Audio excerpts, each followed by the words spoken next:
Hi friends, welcome to Sham institute daily current affairs. March 26 2024లో ఉన్నటువంటి current అఫైర్స్ని discuss చేద్దాం. సో మరి వివిధ దినపత్రికలో వచ్చినటువంటి అంతర్జాతీయ అంశాలు, జాతీయ అంశాలుతో పాటుగా సైన్స్ అండ్ టెక్నాలజీ అప్డేట్స్, కొన్ని నివేదికలు వాటిపైన కూడా డిస్కస్ చేద్దామండి. ఓకేనా. ఇప్పుడు మనకు ఫస్ట్ టాపిక్ వచ్చేసారు. Okay, right. సో మరి మార్చి 26, 2024లో ఉన్నటువంటి ఇంపార్టెంట్ కరెంట్ అఫైర్స్ చూసినట్లయితే ఇక్కడ మరి ఒక ఎస్ఎస్ఎన్ అకూస్ సబ్మెరైన్ ప్రోగ్రామ్ని ప్రారంభిస్తున్న నేపథ్యం ఉంది. SSN AUKUS submarine program. సో మరి దాని యొక్క ఇంపార్టెన్స్ ఏంది, అది అకూస్ అంటే ఏంది, వాటిపైన డిస్కస్ చేద్దామండి. గాజాలో కాల్పుల విరమణ పాటించాలని చెప్పేసి ఐక్యరాజ్యసమితి ఒక తీర్మానం చేసింది భద్రతా మండలి. దానిపైన చూద్దాం. కృత్రిమ ఆర్టిఫిషియల్ ఇంటెలిజెన్స్ ఒక మోడల్ తయారు చేయడం జరిగింది. ఇది మన భారతదేశంలో ఒక మల్టీనేషనల్ కంపెనీ చేత తయారు చేయబడింది. కృత్రిమ ఏఐ ఆర్టిఫిషియల్ ఇంటెలిజెన్స్ మోడల్. ఓకేనా. దానిపైన చూద్దాం. మరి రూమీబార్ నౌక న్యూస్లో ఉంది. దానిపైన చూద్దాం. అండ్ పిఎన్ఎస్ రిజ్వాన్, సో మనకు న్యూస్లో ఉందని దానిపైన చూద్దాం. పిఎన్ఎస్ రిజ్వాన్ మరి ఇటీవల కాలంలో ఈ యొక్క నౌక అనేది న్యూస్లో ఉంది, యుద్ధ నౌక. And world top 10 best cheese desserts జాబితా. అంటే చీజ్లో ఈ జున్ను లాంటి పదార్థాలు అంటాం కదా, స్వీట్గా ఉండేటివి. వాటిల్లో ప్రపంచంలో టాప్ ఏదైతే ఉన్నాయో అనుకుంటే ఆ టాప్లో మనం టాప్ 2లో మనది ఉందన్నమాట. ఆ నేపథ్యాన్ని చూద్దామండి. Neo stand. మరి నియో స్టాండ్ ఒక దివ్యాంగులకు ఉపయోగించబడింది. ఈ నియో స్టాండ్ని మన దేశంలో ఒక ఐఐటి సంస్థ తయారు చేయడం జరిగిందనమాట. దానికి సంబంధించిన విశేషాలు కూడా చూద్దాం. ఓకేనా. సో ఇప్పుడు ఎస్ఎస్ఎన్ అకూస్ సబ్మెరైన్ ప్రోగ్రామ్ అండి. To build nuclear powered submarines. అంటే ఇక్కడ ఫ్రెండ్స్ గమనించండి, ఇక్కడ న్యూక్లియర్ అంటే అణ్వస్త్ర సామర్థ్యం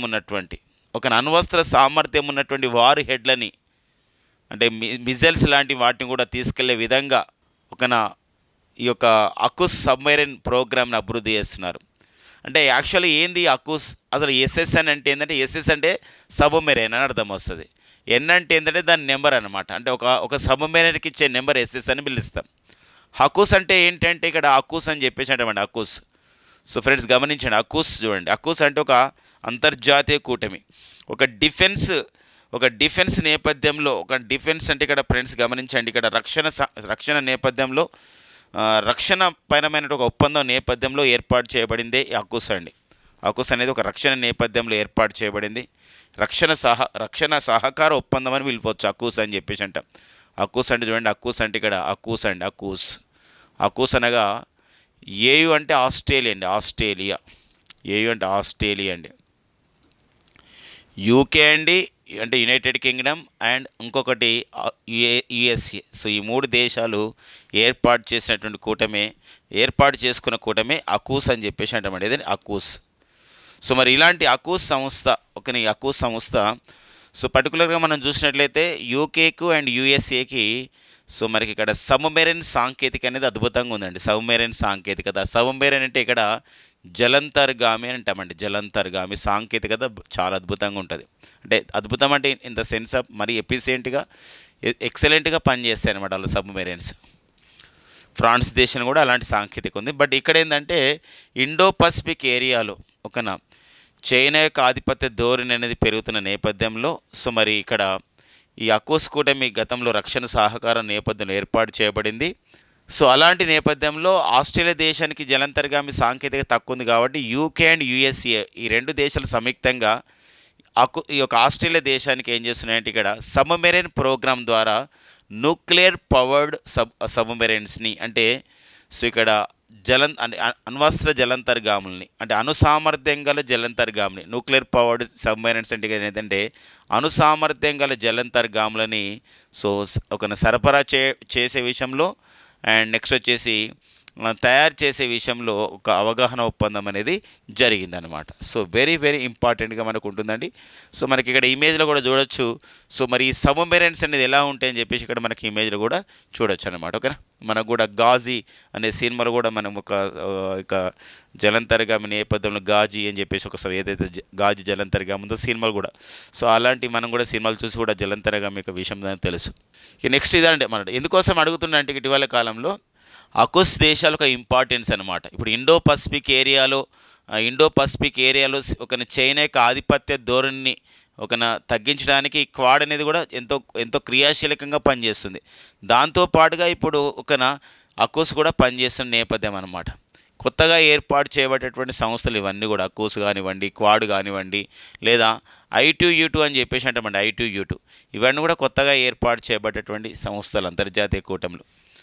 సో మరి ఇక్కడ ఎలా అడిగే అవకాశం ఉందంటే ఇక్కడ ఆస్ట్రేలియా దేశానికి అణ్వస్త్ర సామర్థ్యం గల జలంతర్గాములని అందించే విషయంతో సో మరి ఏ రెండు దేశాలు ఆస్ట్రేలియాకి సహాయం చేస్తున్నాయి అకుస్లో భాగంగా అంటే మన పేరు అకుస్లో ఉన్నటువంటి పేర్లను బట్టి మనం చెప్పొచ్చు ఏంటంటే UK అండ్ USA అని చెప్పొచ్చు అనమాట. ఓకేనండి, ఇది ఒక ఇంపార్టెంట్గా ఉంటుంది.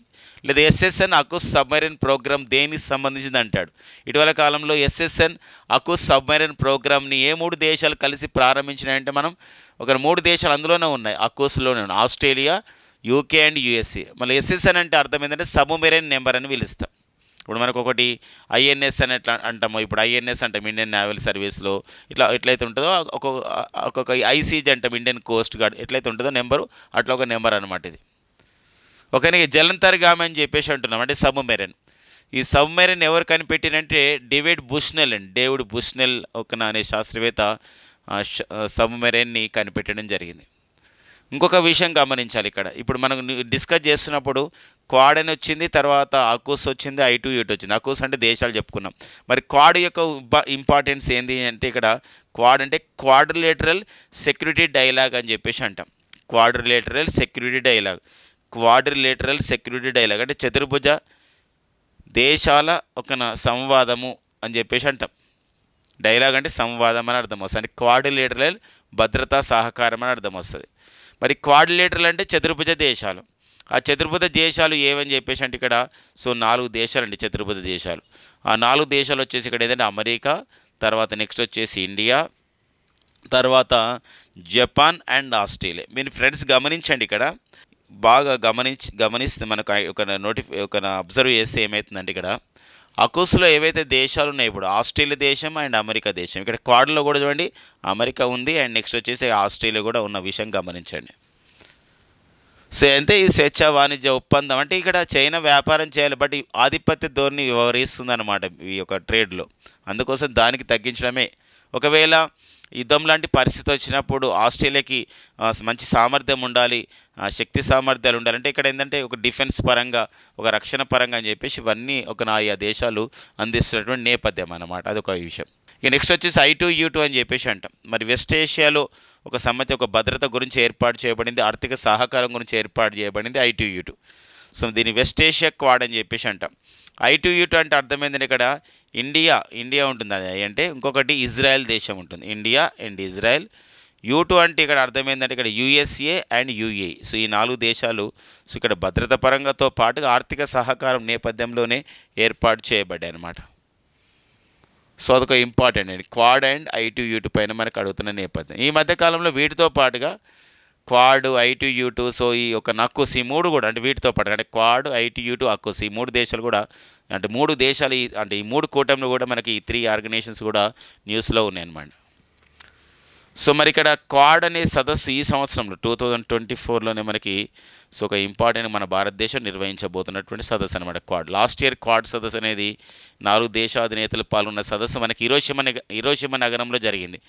G7 సదస్సు సందర్భంగా హిరోషిమా నగరంలో, జపాన్లోని సో హిరోషిమా నగరంలో జరిగిందనమాట. ఓకేనండి. సో ఇది ఒక ఇంపార్టెన్స్. దేశాలు ఏవి, కానివేవి, లేనివేవి అని అడుగుతున్న సందర్భం ఉంటుంది.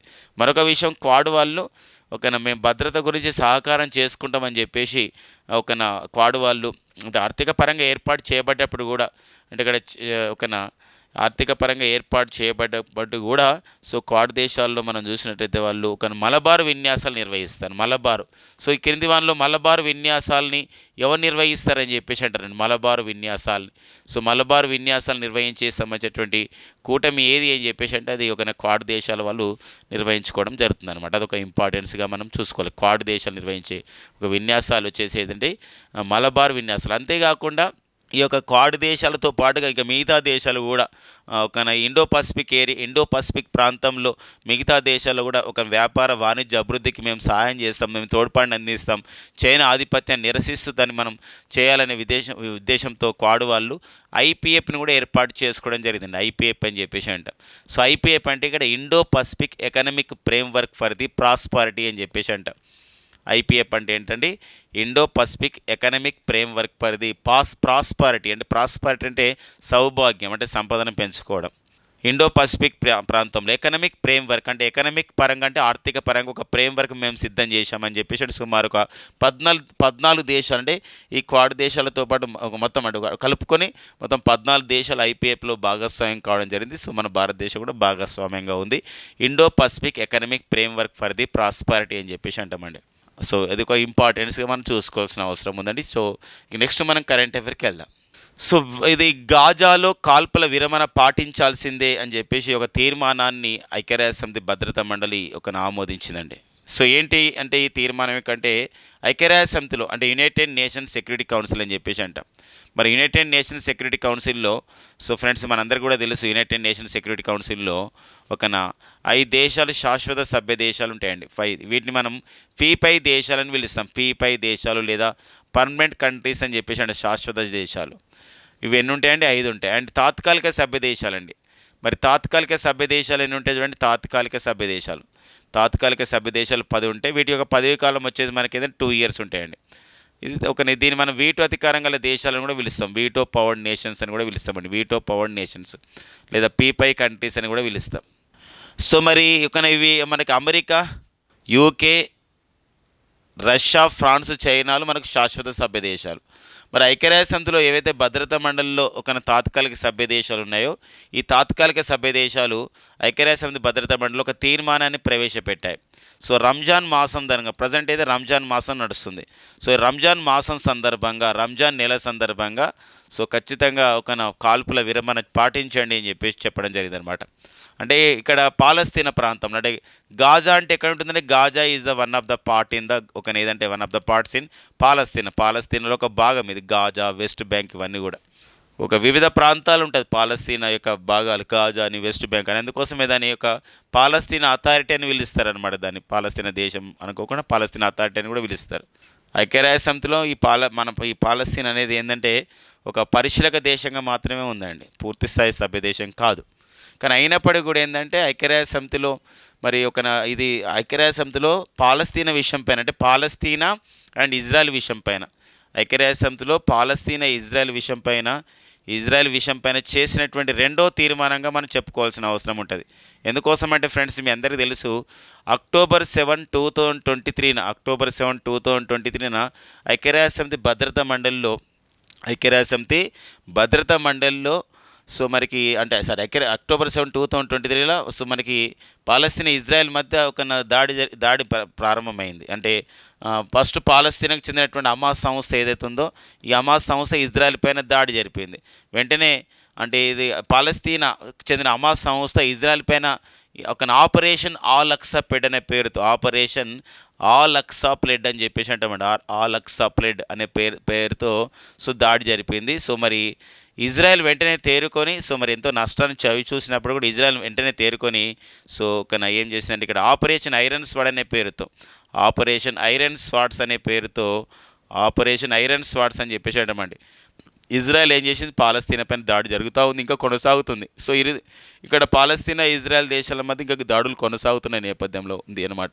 ఆ నేపథ్యంలో పాలస్తీనా గాజా ప్రాంతం కానీ కొన్ని ప్రాంతాల్లో చాలా ఇబ్బందులు ఉన్నాయి. అంతేకాకుండా అక్కడ ప్రజాజీవనం అనేది అస్తవ్యస్తమైపోయింది. మరొక విషయం గమనించాలి, అక్కడ వాళ్ళకు తినడానికి తిండి లేని పరిస్థితి ఉంది, హాస్పిటల్స్ అన్ని ఫుల్ అయిపోయినాయి, సౌకర్యాలు లేవు. అలాంటప్పుడు మానవతా సహాయం చేయండి అని చెప్పేసి ఐక్యరాజ్యసమితిలో అంటే పాలస్తీనాలో మానవతా సహాయం చేయడానికి ఆర్టికల్ 99 అని చెప్పేసి ఉంటుంది ఐక్యరాజ్య సమితి యొక్క రాజ్యాంగంలో. ఆర్టికల్ 99 అని చెప్పేసి ఉంటుంది ఐక్యరాజ్య సమితి సమాచార రాజ్యాంగంలో.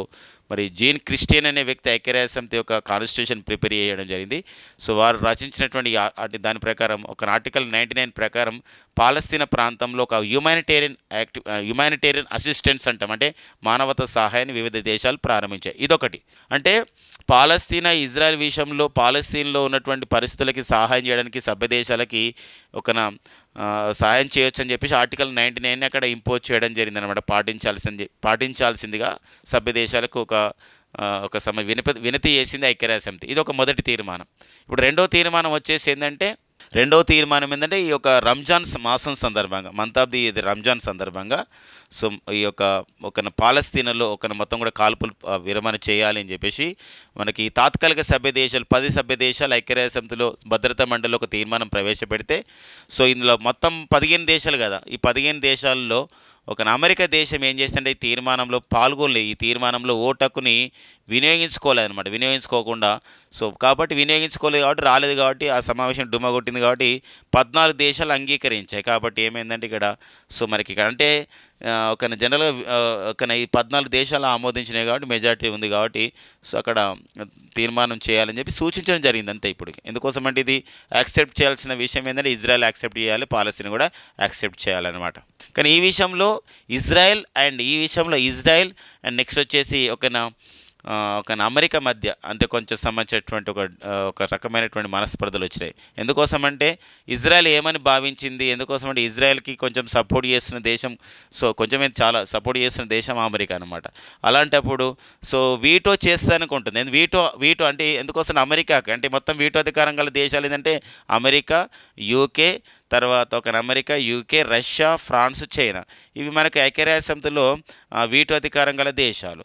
కాబట్టి ఇజ్రాయెల్ ఫ్రెండ్గా అమెరికా భావిస్తున్న నేపథ్యం ఉంది కాబట్టి అమెరికా వాళ్ళు ఈ యొక్క తాత్కాలిక దేశాలు తీర్మానం ప్రవేశపెట్టినాయి కాబట్టి అమెరికా వీటో చేస్తుందని చెప్పేసి ఎవరు భావించారంటే ఇజ్రాయెల్ భావించింది. కానీ వీటో చేయకుండా అమెరికా ఏంటంటే ఆ మీటింగ్ డుమ్మా కొట్టింది అనమాట. ఆ మీటింగ్ రాలేదు ఆ సమావేశానికి. కాబట్టి ఓటకును వినియోగించుకోవడం మళ్ళీ ఇబ్బంది అవుతున్న నేపథ్యం ఉంది కాబట్టి అలా రాలేదనమాట. అందుకోసమే రెండు దేశాల మధ్య అలా జరిగిన సందర్భం అనమాట. ఇది కూడా గుర్తుపెట్టుకోవాలి, అది వీటో చేయలేదని చెప్పేసి. అర్థమవుతుంది అనుకుంటే మీ అందరు కూడా. ఇది గాజాలో కాల్పుల విరమణ పాటించాలనే విషయం పైన ఐక్యరాజ్య సమితి భద్రతా మండలిలో జరిగిన తీర్మానం పైనటువంటి విషయాలండి.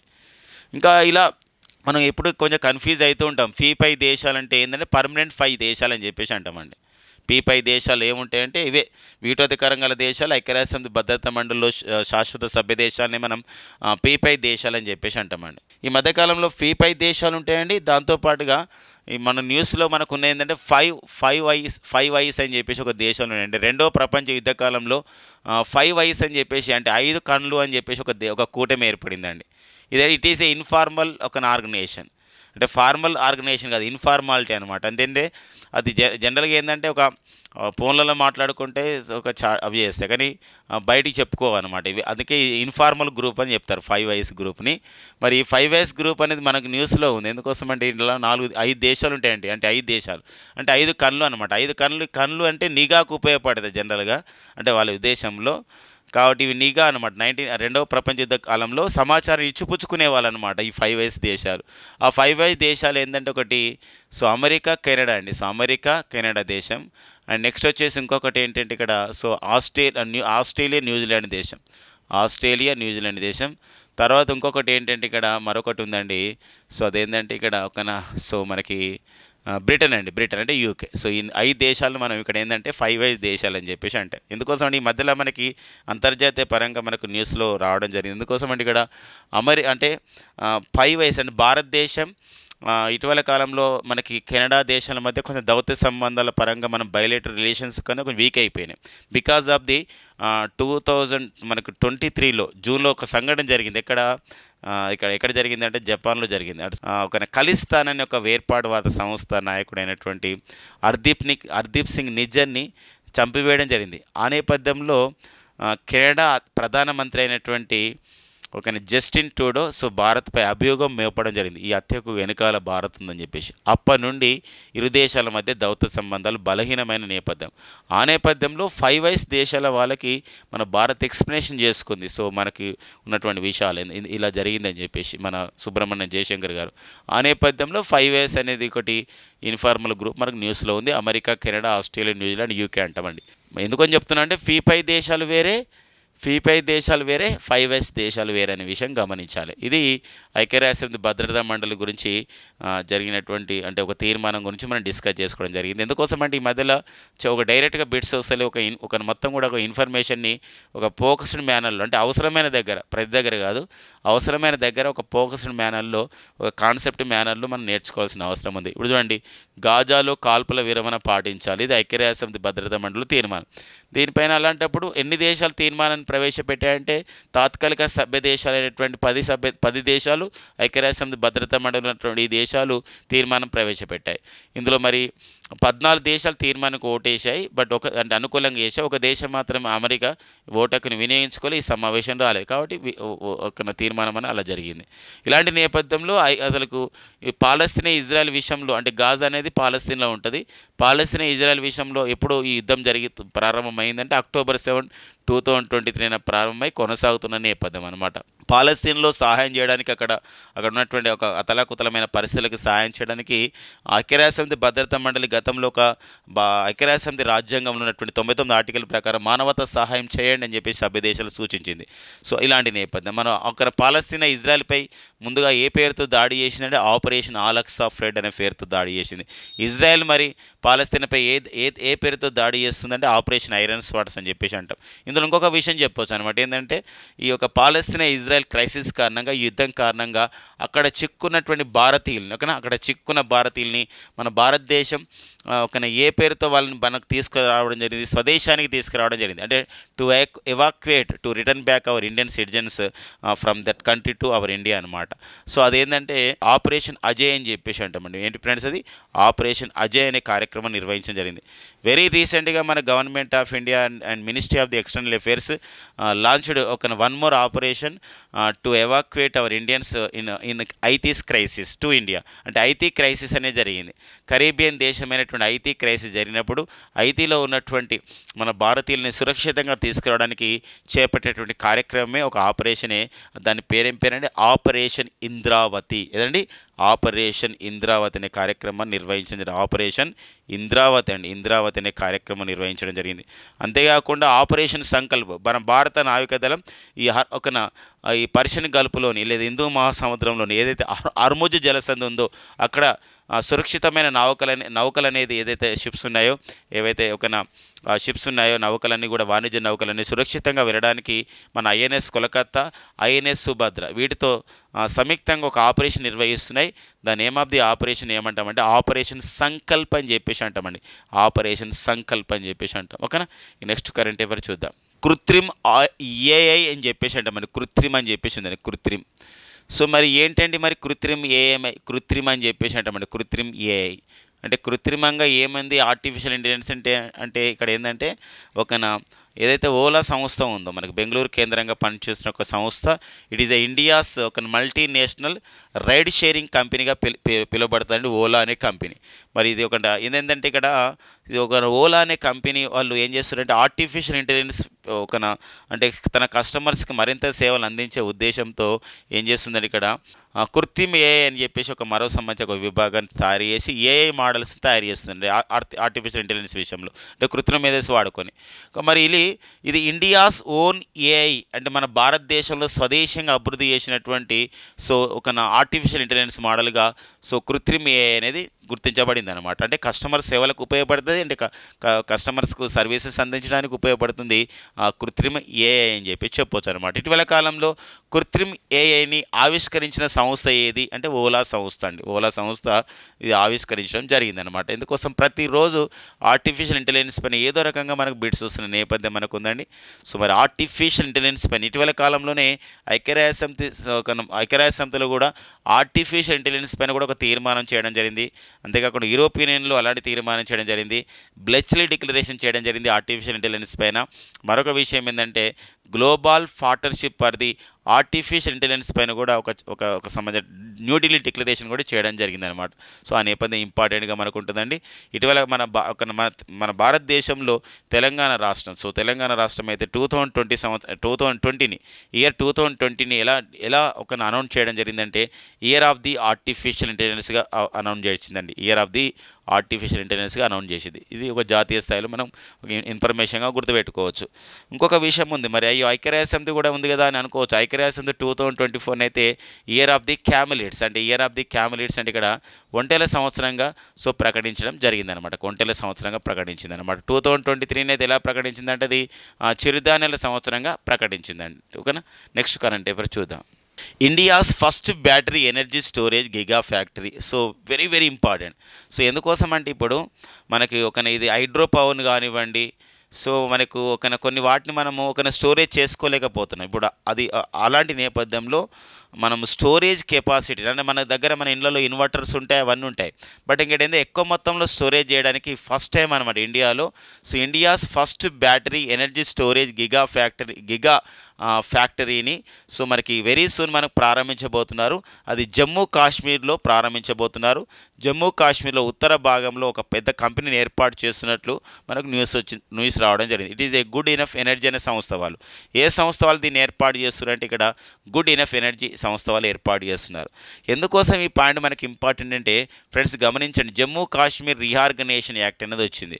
మరి జమ్మూ కాశ్మీర్ రీఆర్గనైజేషన్ యాక్ట్లో మనం ఏం చేయడం జరిగిందంటే వీఆర్ మనము revoked the 370 article. It is A special status given to the Jammu Kashmir అనమాట. ఏదైతే స్పెషల్ స్టేటస్ ఇస్తుందో జమ్మూ కాశ్మీర్కి 370 ఆర్టికల్ని దాన్ని రివోక్ చేసినాం, దాన్ని ఆపేసినాం అనమాట, నిలిపేసినాం. మరి జమ్మూ కాశ్మీర్ రీఆర్గనైజేషన్ యాక్ట్ పునర్వ్యవస్థగా చట్టం 2019 అనేది సో మనకి October 31 నుంచి అమల్లోకి రావడం జరిగింది. 2019 October 31 నుండి. ఇలాంటి నేపథ్యంలో మరి జమ్మూ కాశ్మీర్ అనే లెజిస్లేటివ్ అసెంబ్లీ ఉన్నటువంటి కేంద్రపాలిత ప్రాంతం అండ్ లడక్ అని చెప్పేసి మరొక కేంద్రపాలిత ప్రాంతం. అంటే జమ్మూ కాశ్మీర్ ఎలా రికగ్నైజ్ చేస్తుందంటే ఇప్పుడు ఆర్గనైజేషన్ ప్రకారం అయితే జమ్మూ కాశ్మీర్ రీఆర్గనైజేషన్ ప్రకారం it is A legislative assembly with union territory. అంటే శాసనసభ గల కేంద్రపాలిత ప్రాంతం అండి. శాసనసభ గల కేంద్రపాలిత ప్రాంతం గుర్తుపెట్టుకోండి. శాసనసభ గల కేంద్రపాలిత ప్రాంతం లేదా యూనియన్ టెరిటరీ అని చెప్పేసి అంటే ఇప్పుడు ఢిల్లీ అలానే ఉంది. ఓకేనా. ఢిల్లీ కూడా అలానే కదండి. అంటే పుదుచ్చేరి కూడా అలానే ఉంది. ఇలాంటి అన్నమాట. ఇది కేంద్రపాలిత ప్రాంతం అని చెప్పేసి అంటాం. శాసనసభ ఉంటుంది అక్కడ అది ఉంటుంది అన్నమాట, శాసనసభ and union territory. And Ladakh అనేది ఏంటంటే ఇట్ ఈజ్ ఓన్లీ మనకి కేంద్రపాలిత ప్రాంతం అని చెప్పేసి ఉంది. బట్ ఇప్పుడు మస్తు పోరాటం నడుస్తుందండి. గుర్తుపెట్టుకోవాలి. మన రెగ్యులర్ కరెంట్ అఫైర్స్ డిస్కస్ చేసుకోవడం జరిగింది. సోనం వాంగ్చుక్ అనే ఎవరైతే మనకు ఒక సామాజికవేత్త ఉన్నాడో సో సోనం వాంగ్చుక్ అని చాలా పేరు మోసినటువంటి ఒక సామాజికవేత్త రామన్ మెగాసిస్ అవార్డు కూడా రావడం జరిగిందనమాట. సో వీరు గత దాదాపు 20 డేస్ నుండి కూడా నిరహార దీక్ష హంగర్ స్ట్రైక్లో ఉన్నాడు. లడఖ్కి ఒక ప్రత్యేక హోదా ఇవ్వండి, ఒక ప్రత్యేక రాష్ట్ర హోదా ఇవ్వండి, అంతేకాకుండా గిరిజనుల గురించి సంక్షేమ గురించి ఏదైతే ఉద్దేశించబడిన భారత రాజ్యాంగంలోని 6వ షెడ్యూల్లో 6th షెడ్యూల్ కూడా చేర్చండి అని చెప్పేసి మరి సోనం వాంగ్చుక్ లడఖ్ ప్రాంతంలో లేహు ప్రాంతంలో సో నిరహార దీక్ష చేస్తున్న విషయం గమనించాల్సిన అవసరం ఉందండి. సో మరి లడఖ్ని ఈ వరకు అంటే కొంచెం అభివృద్ధిలో క్రియాశీలక పాత్ర పోషించిన సామాజికవేత్త ఎవరు అని చెప్పేసి అంటే మనం సోనం వాంగ్చుక్ అనే పేరు గుర్తుపెట్టుకోవచ్చు.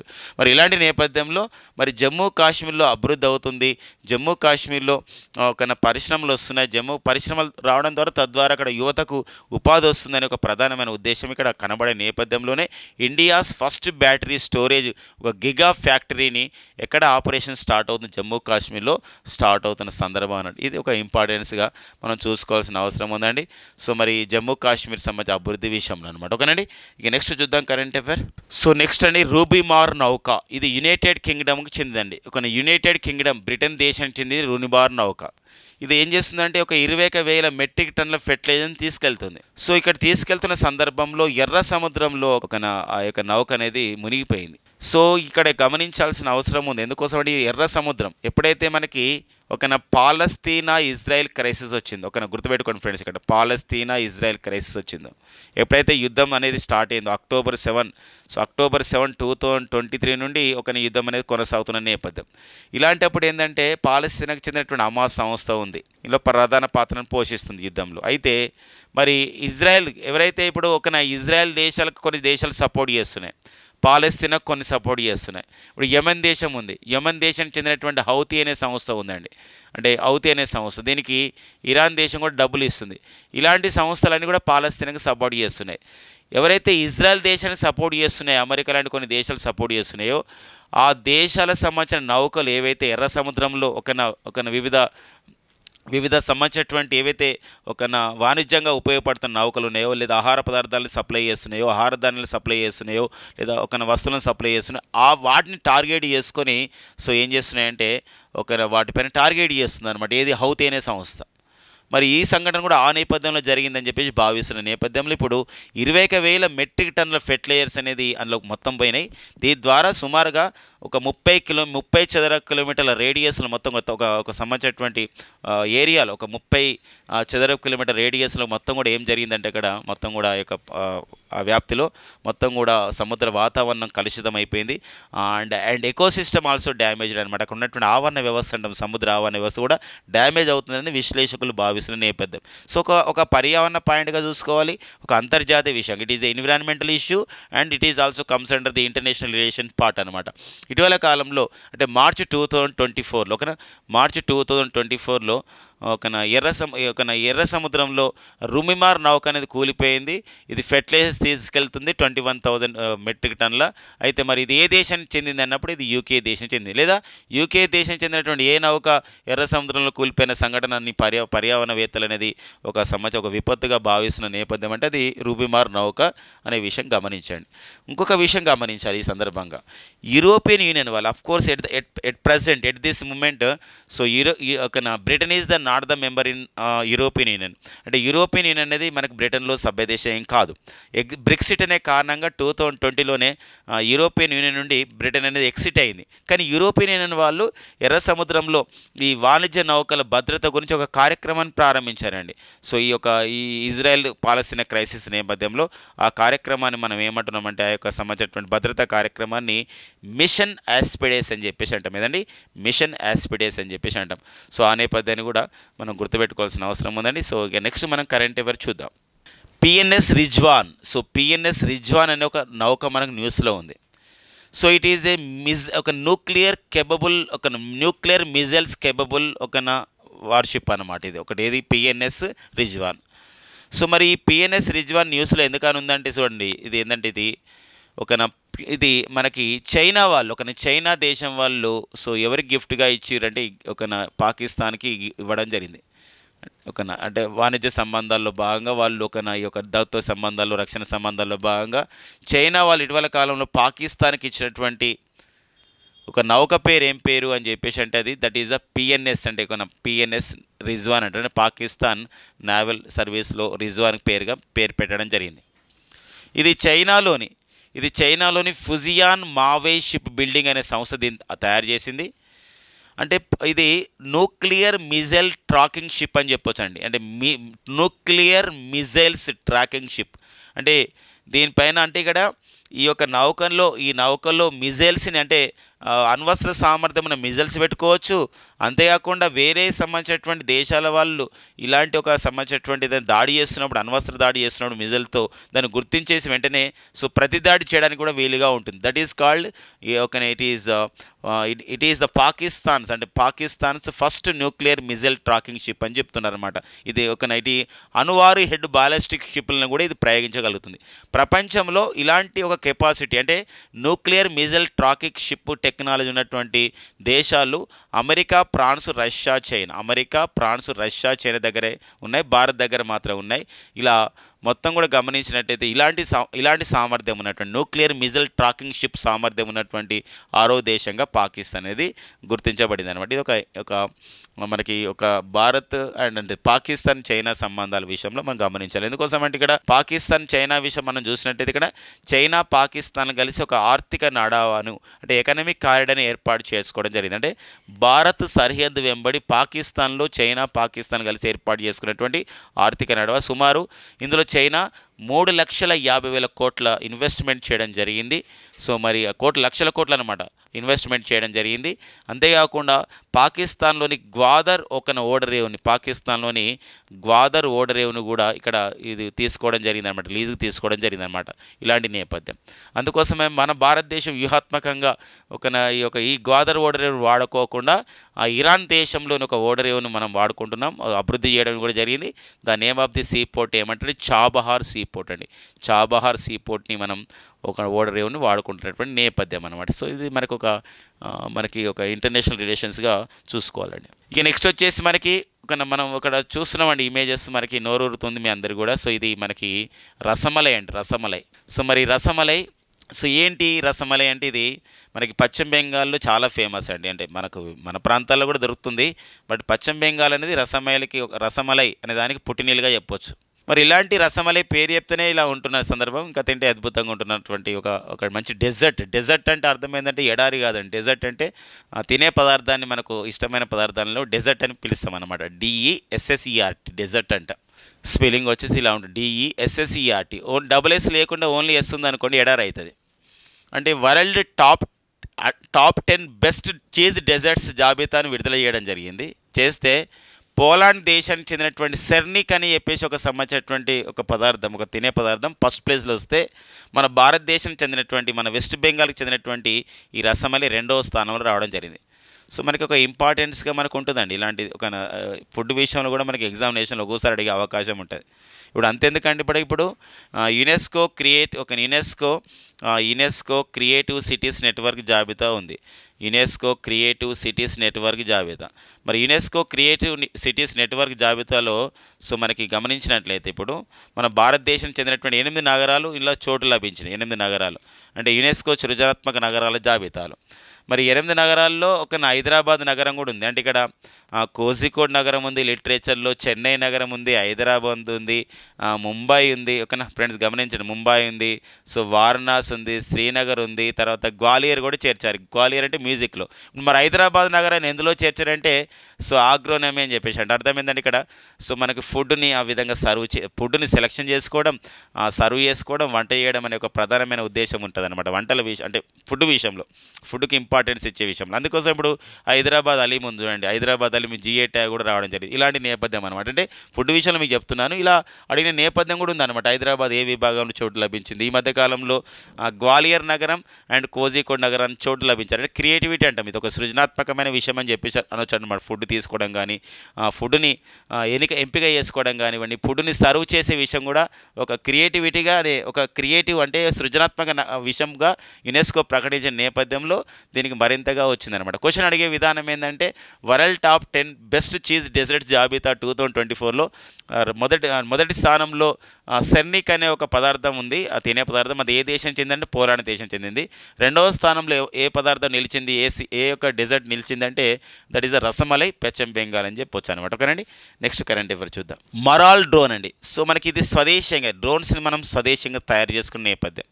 సో మరి మరాల్ డ్రోన్ యొక్క ప్రత్యేకత ఏంది అంటే it is a drone developed by one of the IITs in India, that is IIT Kanpur develop చేసింది. ఇంకా and what is the next speciality of the IIT that Maral drone అంటే it is run with the solar power, అంటే సౌరశక్తితో నడుస్తుంది.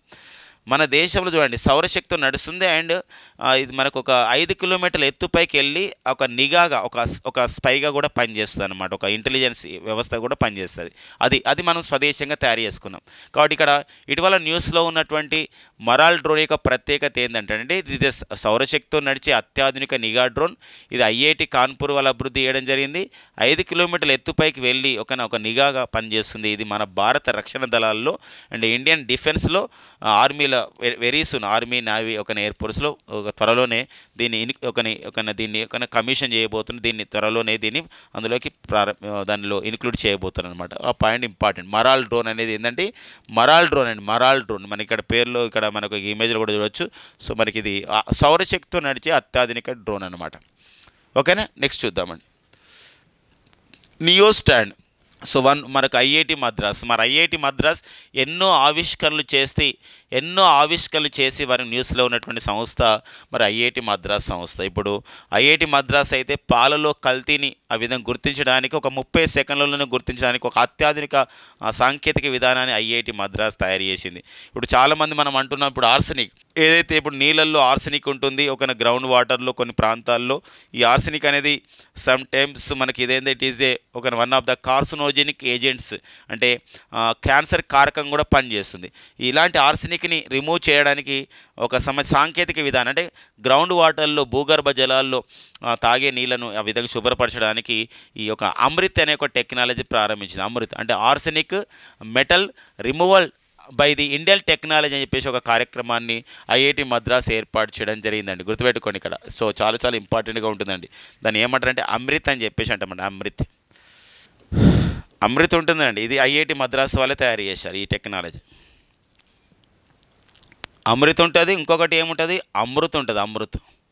ఈ అమృత్ అంటే ఏంది మరి, ఇది కేరళలో ప్రారంభించారు. ఈ అమృత్ క్యాంపెయిన్ అంటారు. అమృత్ క్యాంపెయిన్ అండి, ఇది కేరళలో ప్రారంభించారు. Amrit campaign very very important friends. ఇది ఒక కాంపిటేటివ్ ఎగ్జామ్ చాలా ఇంపార్టెంట్గా ఉంటుంది.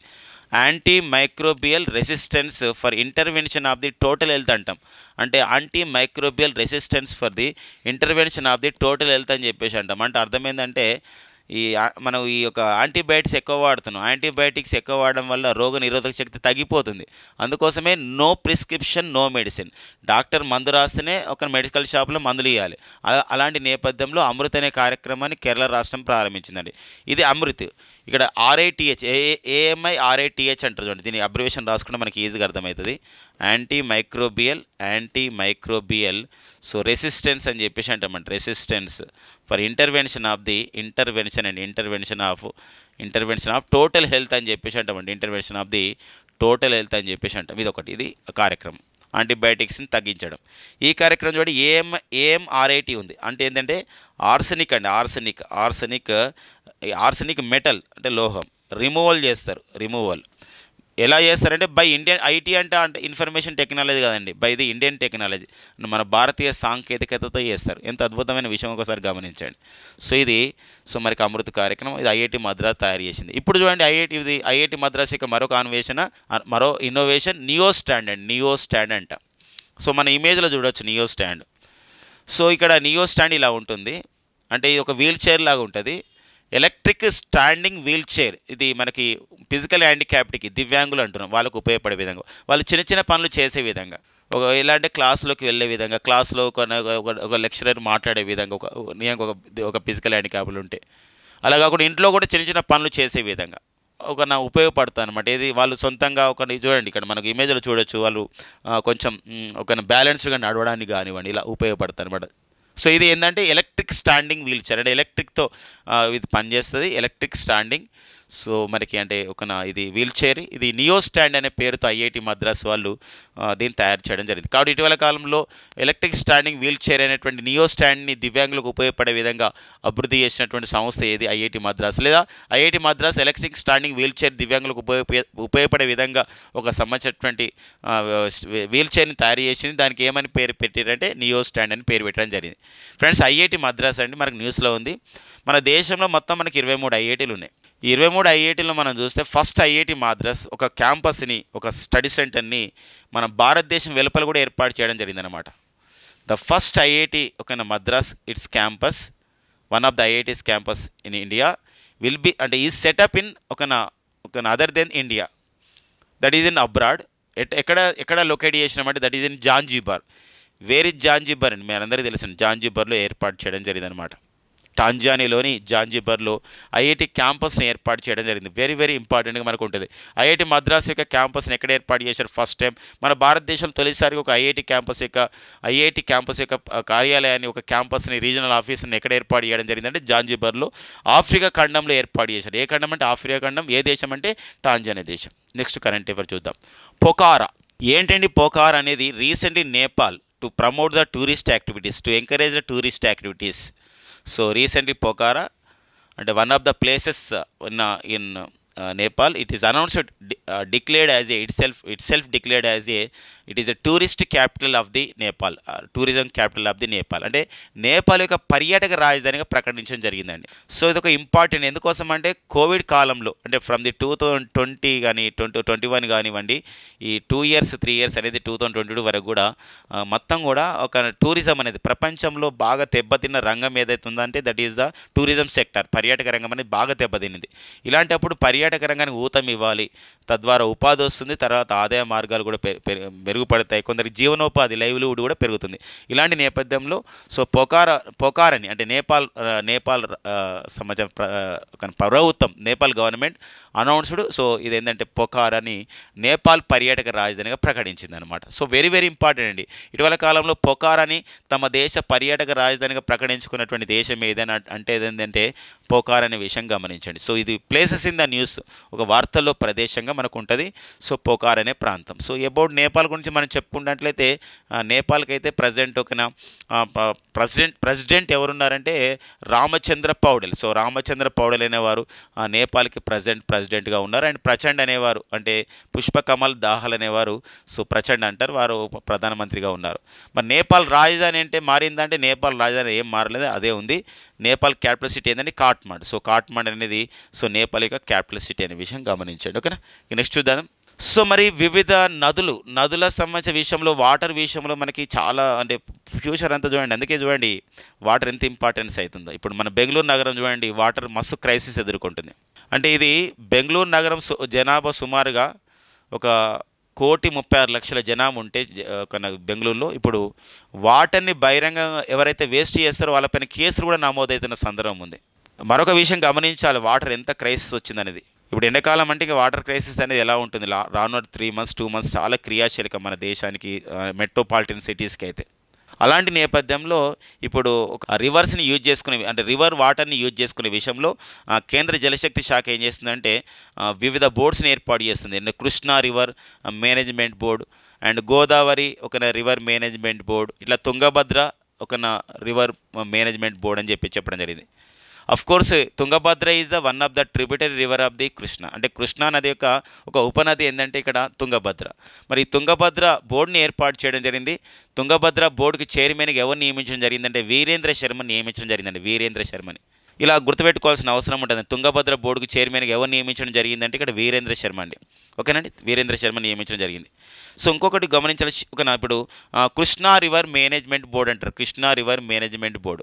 మరి కేఆర్ఎంబి అంటే కృష్ణా రివర్ మేనేజ్మెంట్ బోర్డు. మరి దేనికి మరి కృష్ణా రివర్ మేనేజ్మెంట్ బోర్డుకి ఎవరిని చైర్మన్గా నియమించడం జరిగిందండి ఇక్కడ సో శివనందన్ కుమార్ అండి. ఎవరండి? శివనందన్ కుమార్ నియమించడం జరిగింది, శివనందన్ కుమార్. ఓకేనా, శివనందన్ కుమార్. అండ్ గోదావరి, మరి గోదావరి రివర్ మేనేజ్మెంట్ బోర్డు ఉంటుందండి.